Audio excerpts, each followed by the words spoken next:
Мне приходилось по крупицам переводить очень сложные тексты. Я советовалась со специалистами по крымско-татарскому языку и литературе, мифологами и фольклористами. На это ушло несколько лет.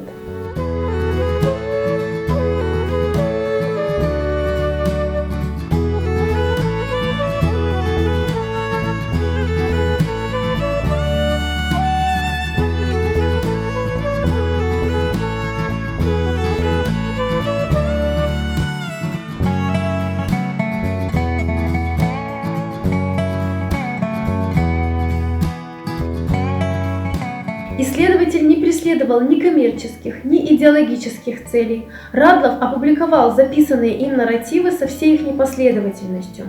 Нужно отметить, что на сегодняшний день это наиболее полное собрание крымского фольклора.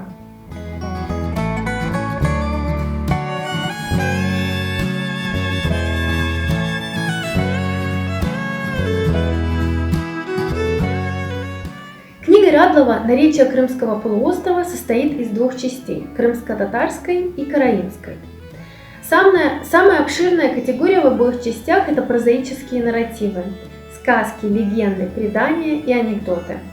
Сказки – самая многочисленная жанровая категория в сборнике.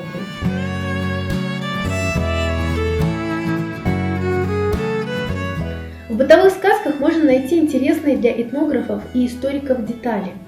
Например, мы узнаем, что в степной части Крыма люди сыпали золу из очагов в определенное место. Образовавшиеся со временем холмы служили местом общения местных жителей.